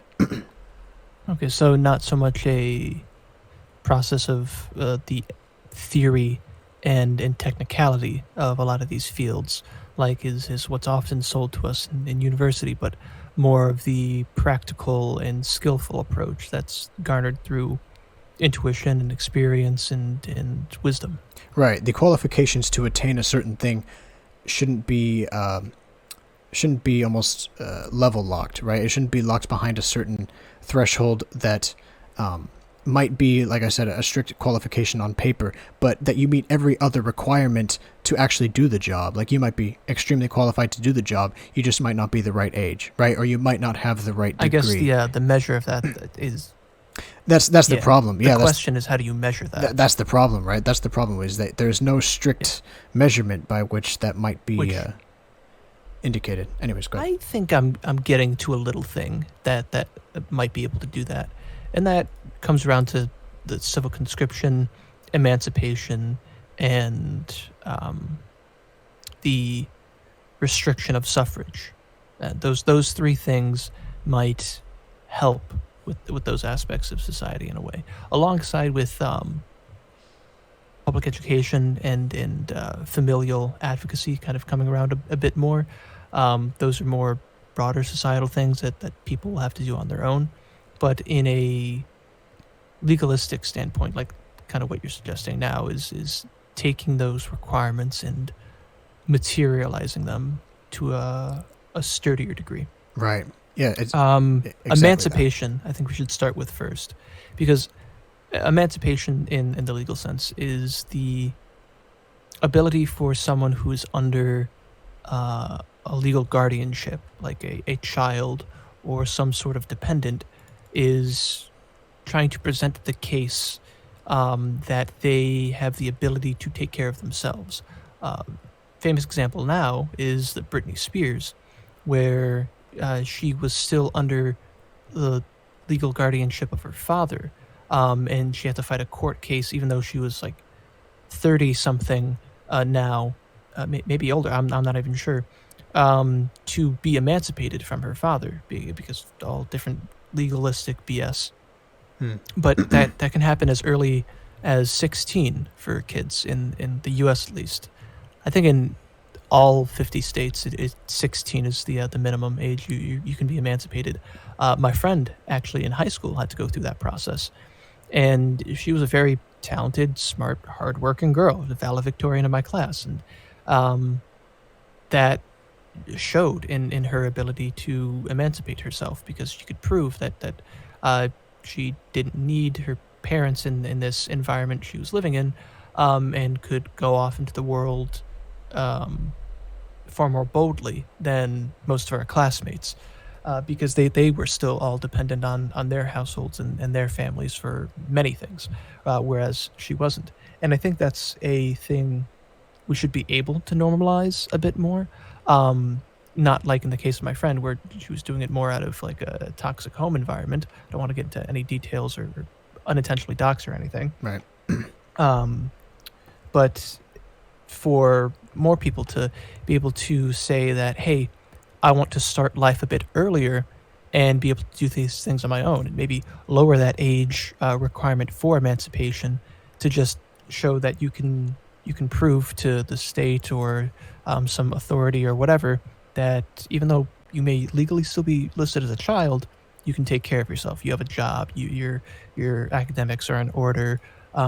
Your social life is in order. You're not just going to be some dependent on the state for any number of things like like food stamps or other programs like that. Right. You can actually benefit being a contributing member to society earlier than having to wait for those years.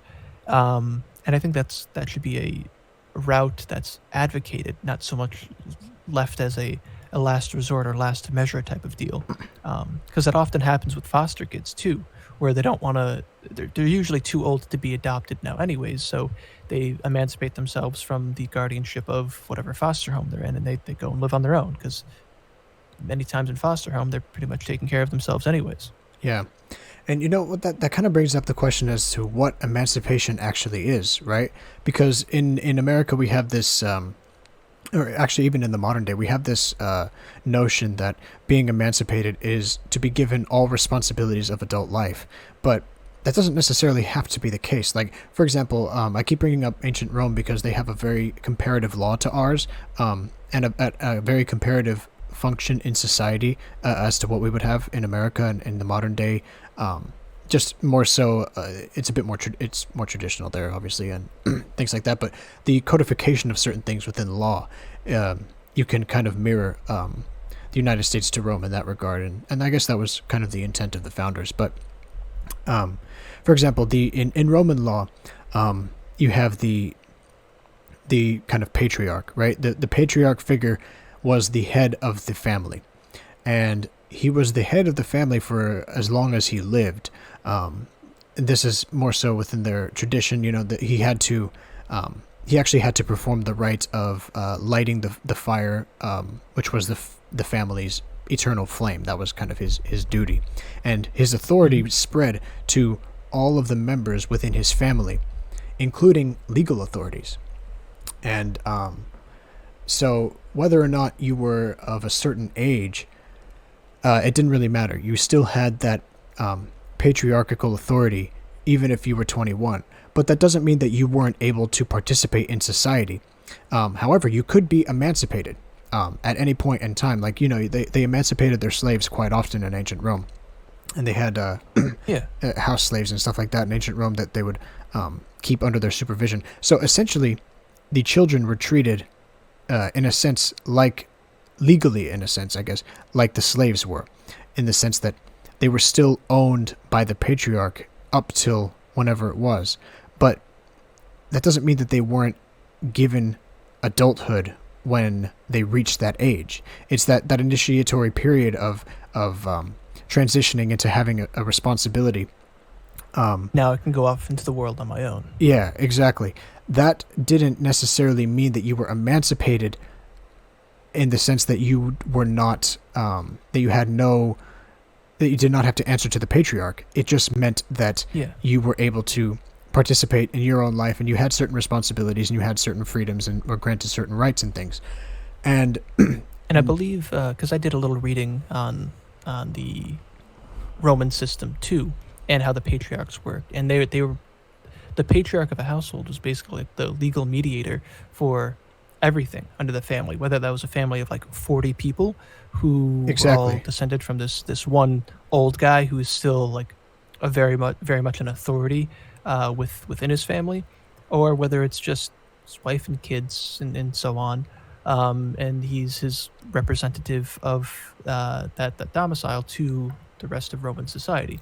It was the same standing in a lot of sense. I mean, there's difference in castes for certain degrees. I mean, someone who's a farmer in the countryside wouldn't be the same as a military personnel in the city that owned slaves and things like that.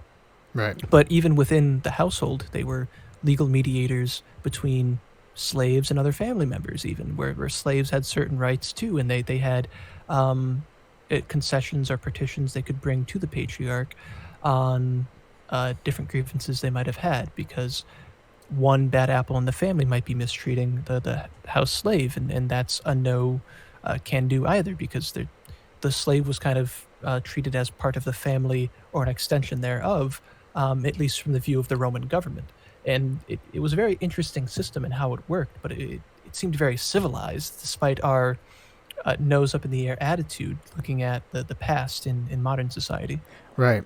And it's that kind of authority that I was saying that extends over the minors, that legal authority. It really is, in a sense that you have the notion of the patriarchy today, but in a sense it is how it's natural. It is how things naturally function. You have the the head of the household being the patriarch, and then you have adults even up to ages of 40 or 50 even, who could be, theoretically under the legal authority of the patriarch, while still having full autonomy and full responsibility within their own lives. And so that's what I was kind of getting at when I said, what do you mean by emancipation? Because in today's society, you are your own legal authority when you turn 18. You are emancipated. There is no such thing as a patriarchy anymore, only in a more informalized sense, where you might have like a grandfather you all go see and you all visit. Like, he might have that that familial authority over you because you're all part of the same family, but he doesn't have that legal authority over you that you would get from having an actual patriarchy that you would have. And so a lot of this is kind of forgotten when we talk about things like emancipation, because what emancipation really means now is to be on your own, to be your own legal legal entity in a sense. And so I actually think that in a sense, the process of autonomy, or the process of gaining autonomy and responsibility within your life, that is something that does need to begin at a lower age. But the term emancipation and the actual function of emancipation is something that I think might be a little bit too effective in the wrong way if we go about it, for example, by allowing minors to emancipate themselves completely from certain households, if the household might be functional. It's like... Yeah, I get that. Yeah, it's a very I'm not saying it should be like a like everyday thing type of deal, but for the most exceptional kids, absolutely, because there's often times where the system as is will suppress the natural abilities of very talented youths.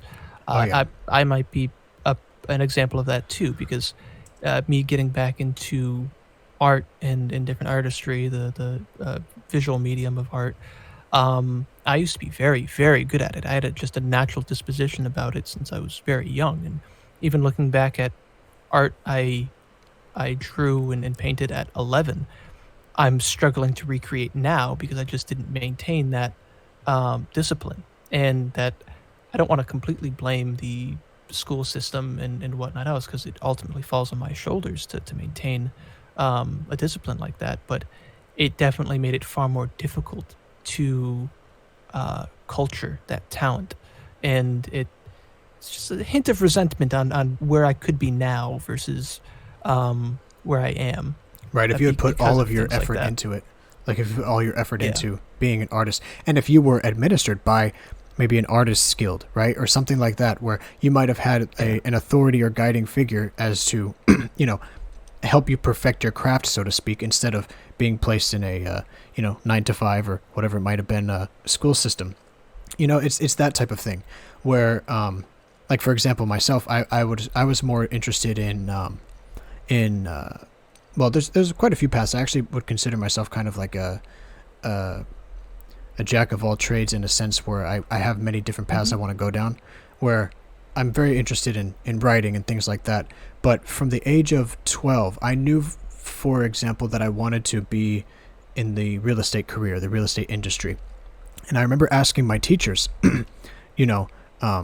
what classes would you recommend for me to want to, be an investor, be a real estate, not just a salesman, but like maybe someone who flips homes, or someone who brokers deals, like for example, like a real estate agent being brokering deals between two different people, understanding the real estate market. And then as an extension of that, I wanted to invest in stocks and all of that stuff. What classes would you... I can just imagine your teachers looked at you with such an alien look as like, what is this 12-year-old asking me right now? Are you serious? It was. And all through up, even until high school, I would ask my teachers every year the same thing, because or it wasn't my teachers, it was the counselors in the office when you were trying to pick classes and stuff. I would ask, okay, what electives do you have to send me down that path? And they would be like, oh well, we don't have any. I don't know.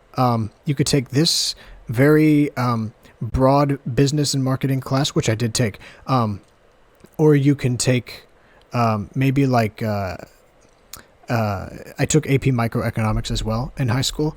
But apart from those two, there was there was no other thing that my teachers would recommend me. And so I wasn't able to pursue that in middle school or high school, late middle school or high school. I had to, go out and get that knowledge for myself, actually, outside of high school. And same thing with writing.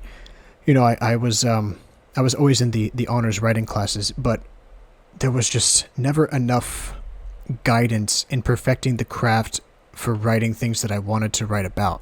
It was a very generalized structure for the most, not undisciplined, but the most rudimentary knowledge that you can have on the subject. I can look at certain pieces of writing now and I can say, okay, this person followed every instruction that they were taught in school, because I know that is the ceiling for a lot of people in their capability of writing, if that makes sense. Whereas I knew that I was able to extend much further in that regard, with maybe articulating a point through words in a piece of writing more so than other people might have been able to do. And the same, even just with sentence crafting and proper grammar and everything, that was just something I excelled at, but that they didn't offer anything substantial to kind of follow that path at my school. Whereas, if there was a more streamlined path that I could take to join, like I said, like for you, an artist guild, for me, like a writer's guild, or for me, like a business team that was accepting of minors to try to, initiate them into that path of business and stuff like that. These things don't exist at all, and that I think is part of the problem, is that, you have kids and on some level, and every kid does just excel. To bring it back around. Okay. Yeah, just to bring it back around, because that was a fantastic example to bring up. That's what I meant when saying emancipation. You could still be living with your parents as a minor because you probably don't have the fiscal history, at least, to afford your own home or apartment or something like that. And right. Like I've been advocating for the past couple episodes, you don't want to anyways. These multi-generational families are a good thing. But you could still be living with your parents and be emancipated. It's the emancipation from the system as a whole, necessarily, because you say you have accelerated classes and a far greater grasp of academics than your peers in high school, but you want to emancipate yourself so that you're not held to the graduation requirements that high schools have. And so that you can go on to maybe like your community college or a university or something, or take some opportunities in a guild or some business where you can have this real world applied experience, maybe an internship or so on and so forth, while you are still a minor, so that when you do meet that threshold of being an adult, whether it's 18 or whatever we might arbitrarily define it as, you're already well prepared to pick that path you've chosen for yourself and be more than competent at it as well. And right. That's something that I see as very valuable in the ability for kids to emancipate themselves, to give themselves those options. Yeah, exactly. I do agree with that. I do agree with that, especially because you have the various paths that people can take through that type of emancipation that I think are not offered to children now. And part of it, I was actually one time studying on how to become a bishop or like a priest or something like that. Not because that was anything I wanted to pursue, but just because I had an interest in what it might have taken. And the process used to begin at youth, right? Like it used to be kind of this same thing we've been talking about over and over again. Whereas now it requires some churches require simply a degree from a college in a certain theological course or another. And then some just require a certain amount of church hours to attend.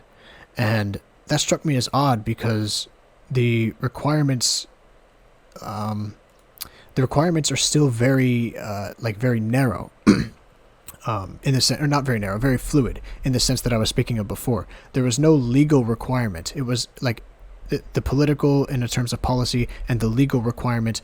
There was no age requirement either for the churches that I was looking at to become a priest or a bishop in their church. It was all in essence thought to have been administered from a younger age, even though the rest of the world has kind of developed past that. And so there's that last little bastion of tradition, which might not be it might not be as functional as it was in the past, because we have all these other arbitrary fluidities around us that might not like guide us down that specific path. So like it might actually be a hindrance to the church that there is no qualification, no political or legal qualification to join. But we can definitely see that on its face. Yeah, as it's coming about now. Yeah, definitely. But it struck me as odd that it only required like just one degree and one degree and like a certain amount of church hours, and that you could just log. And I thought that was pretty cool in that regard. But that's kind of tangential to the point.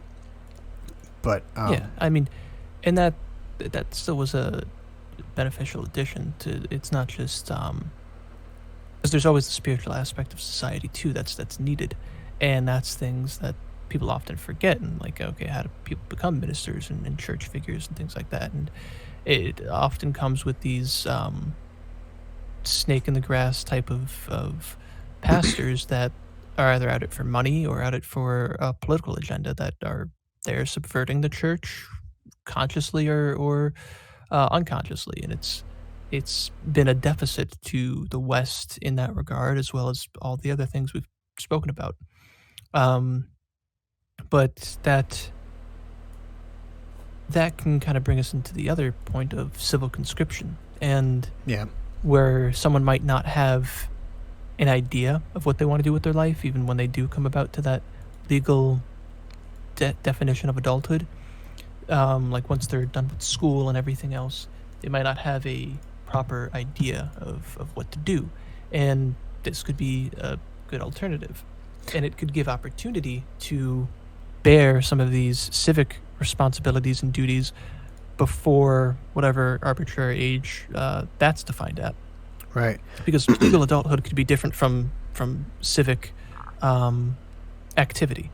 And we'll get into that in a minute. So yeah, civil conscription is something we've talked about, maybe not on an episode, but privately before. And it's like what countries like Germany or Singapore have for their militaries and volunteer work for society. Yeah. So I guess I would say that civic conscription is kind of the idea that we've put forth to kind of try to round an individual or introduce him into a certain path that might be in service of society, or at the very least in service of himself, right? At the very least. So like you would have conscription, like you said, in places like Germany or like I know Israel is a country that has conscription into its military. Mm-hmm. And when we say civic conscription, we're talking about not conscription into just the military, but conscription into a certain path or a certain walk of life that might be beneficial to the public as a whole. So like civic conscription into, I guess a good example would be that like the priestesses that I mentioned from Rome at ages 6 to 10. It would be something like that, where you are conscripted into that path, or you're conscripted maybe into the path of a civil servant, or the path of a like a judge, or the path of there are many different things, an accountant maybe, something that has a little bit more supervision and administration over the individual, that guides the people who don't know what they may want to do, or the people who may not know their strengths or their weaknesses. It gives them that little bit of a guiding light into a certain path. That's kind of, I guess that's kind of the method that we've used to, or the method that we propose to use to help people guide or get guided. And it doesn't bottleneck them down to an army recruiter walking around your high school your senior year and walking up to you and saying, "Hey, you have any idea what you're going to do with your life?" And you say no, and he says, "Well, you can join the military," and you live a very regretful career as a grunt in the service, which I've had many people I've met have had that exact experience. They've definitely learned a lot and taken a lot from the military that they're grateful for, but there's more than enough that they've seen that they wish they hadn't. Right. This civic conscription wouldn't necessarily be like a coercive force like it does happen in Israel or in Singapore or in Germany for the most part. It's an avenue, like kind of like Starship Troopers of the service guarantees citizenship type of deal, but a little more nuanced than that. I would say it's more Where maybe you like can a. just Oh, go ahead. yeah, it's like adding on what you said. It's avenues to be guided down on all these different means of civil service, where you could be a firefighter's apprentice or join the armed forces and learn some discipline there, because you're still benefiting society in some way, even though you don't know what to do. It's always an open door for a need that's always present. We always need firefighters. We always need people in the military to defend our borders, or our assets Construction overseas or workers things like or that. something. Yeah, yeah, like civil service like that, or people volunteering in old people homes or nursing homes or civil service nurses or things like that, where Yeah. it's something that people can choose, that they genuinely care about, even if they don't know what they want to do with themselves, but aren't being forced into in any way by a lack of options. It's something we hope that could get people involved in their community or nation as a wider scope of things, and give them that opportunity of clarity, even if they don't end up committing to that Right. civil servitude that they picked. It can give them some perspective on where to go from there, so Right. long as they're done with school and everything. Like how we mentioned before, when you're out of high school and you don't know what to do with yourself, you have all these responsibilities piled up on you all of a sudden, and you're a fish out of water. Right. It's almost like an adventure guide into like the large world. What it effectively does is, it removes that that devolution into the kind of neat individual, the not in education, training, or employment, I believe is what, not in education, employment, or training. It removes that. It removes the downward slippery slope into that type of status by providing the individual with opportunity, like proactive and incentive opportunities to participate within society. And, like you said, it doesn't need to be a path that they fully commit to, but it's something better than expecting someone who's fresh out of high school to work in retail and then go to college. It's something a little bit more rewarding than that. It's a little bit more fulfilling as well in the examples that we give, actually performing tasks that are meaningful to society and that might be tailored to your specific talents and things like that.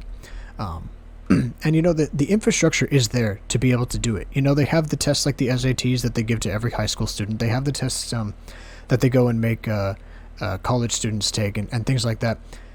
The infrastructure's there. It's just the guidance and the actual practical implementation of this is what's lacking right now. Because there's, I guess part of the problem that we see is that, one of the things we addressed in the beginning of this episode was that there's a lot of, there's a big period in which the individual is given to kind of just goof off, right? They're given kind of to just attend school, do what you're told, and then you'll worry about it after high school. You'll worry about it when you get to this certain point, and then go to college, and then you'll worry about it after college, right? It's this period in which you don't have to be decisive. It's this period in which you have to be, or you don't have to have any responsibility beyond the things that are legally required for you to do, and or even maybe socially required for you to do. And what this does is this creates a sense of confusion and confliction within the individual who has not had to commit to a path for so long, finally having to commit to one after such a long period of time. This is the process that can be that initiatory guidance towards, like we said before, like a certain path. You can have civic conscription for communal purposes, or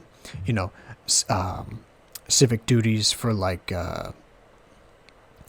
being maybe like translators or something like that. Like it's all in service of something. It's not so much a fruitless endeavor, so to speak.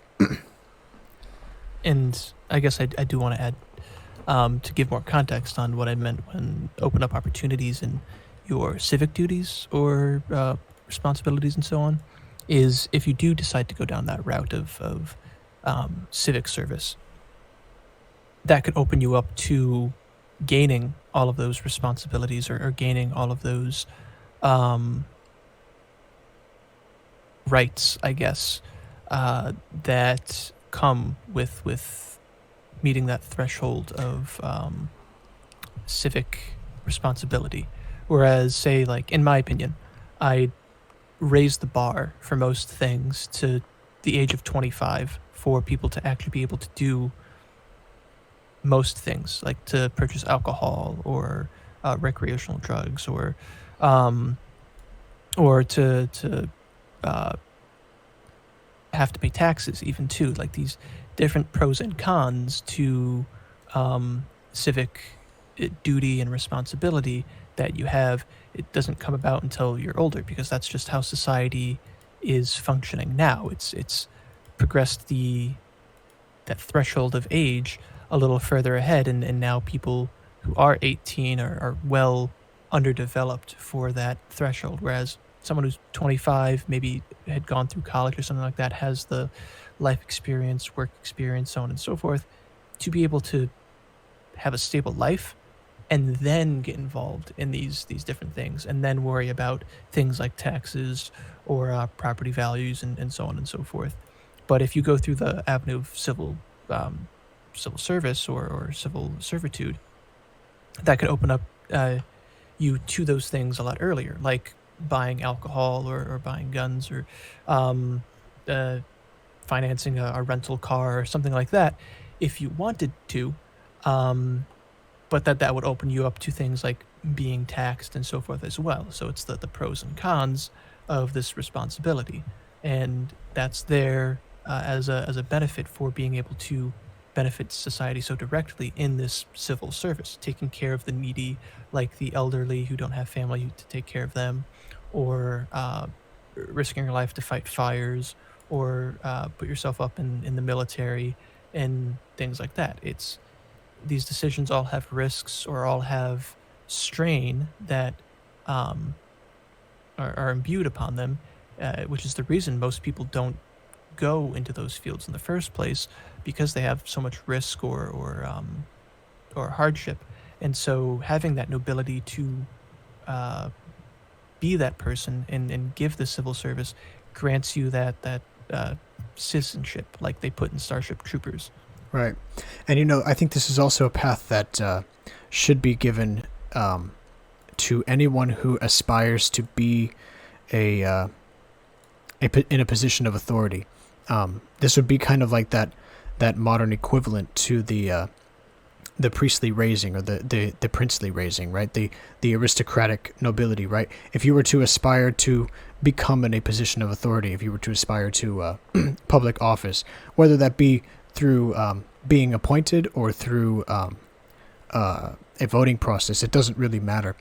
I feel like the qualification should be that you do go through this process of civic conscription, and you are given an initiatory period in which you are introduced to not just law, but first, I guess the ethics of the ethics of leadership in a broad sense, and then kind of narrowing it down to wherever it is that you wish to apply that knowledge.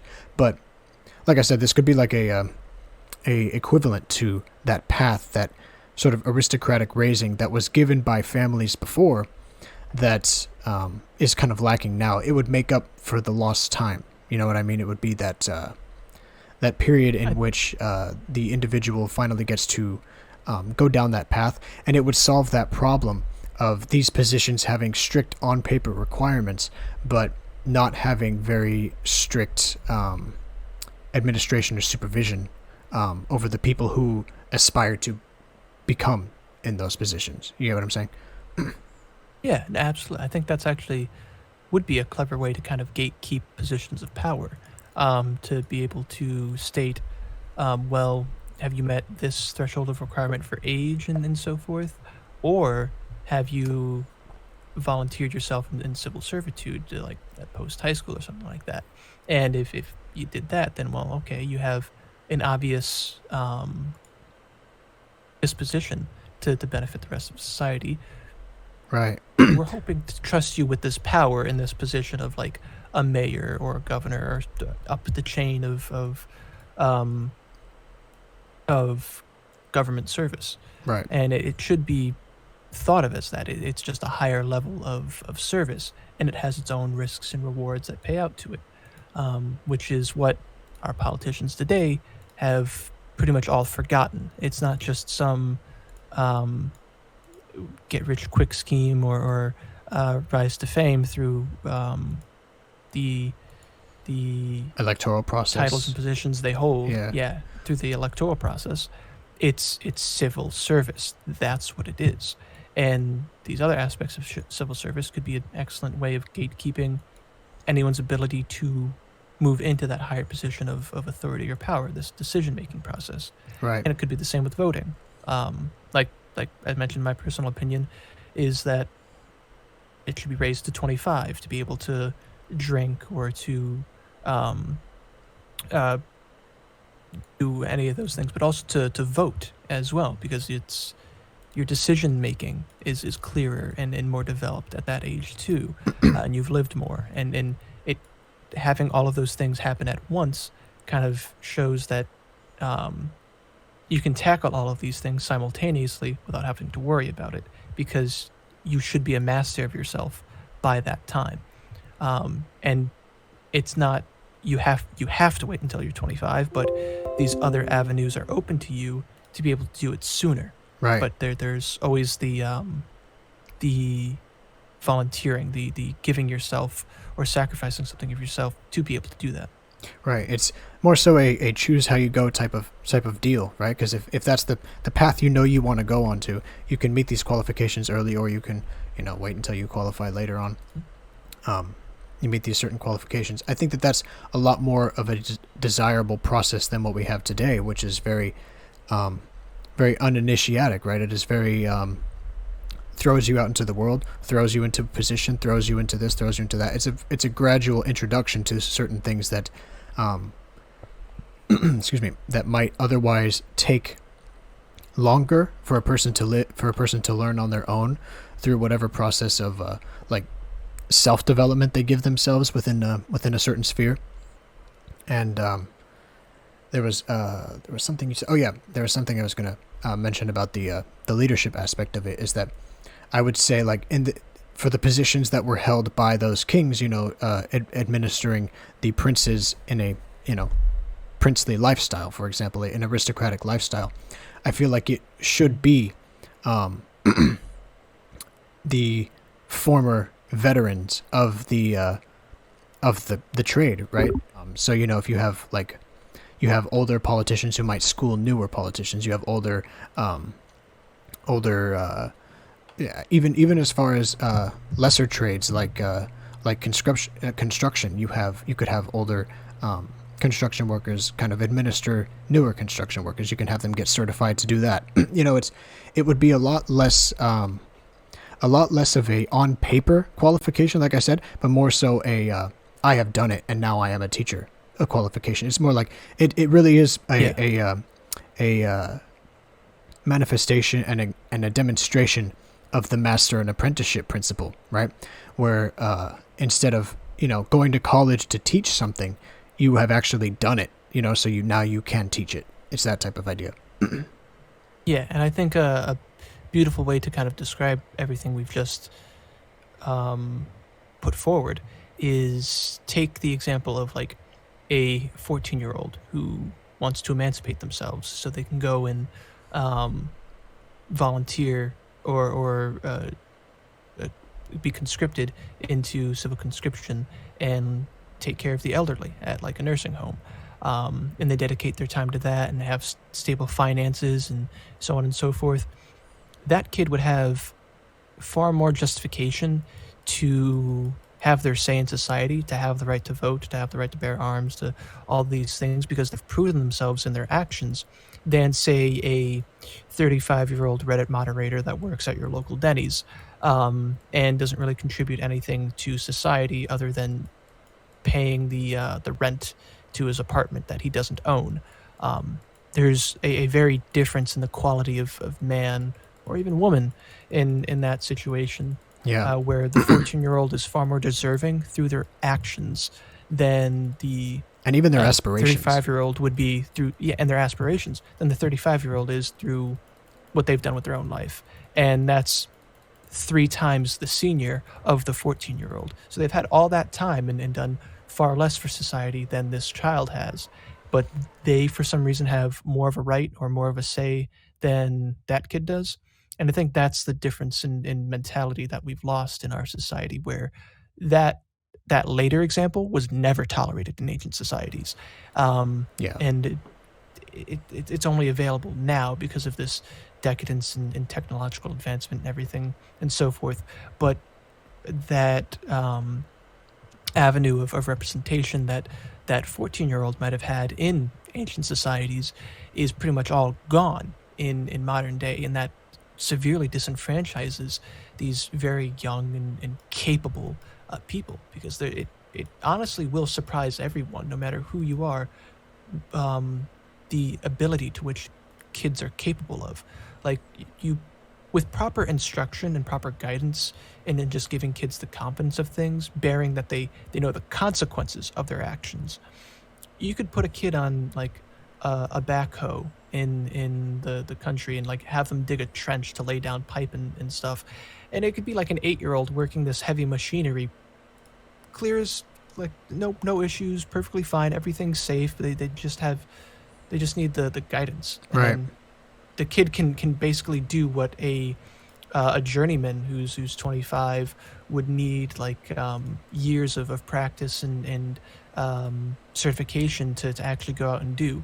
And it's sobering to put things in perspective like that. And if you think I'm BSing, look up Wrangler Star. He's a content creator on YouTube and BitChute and stuff like that.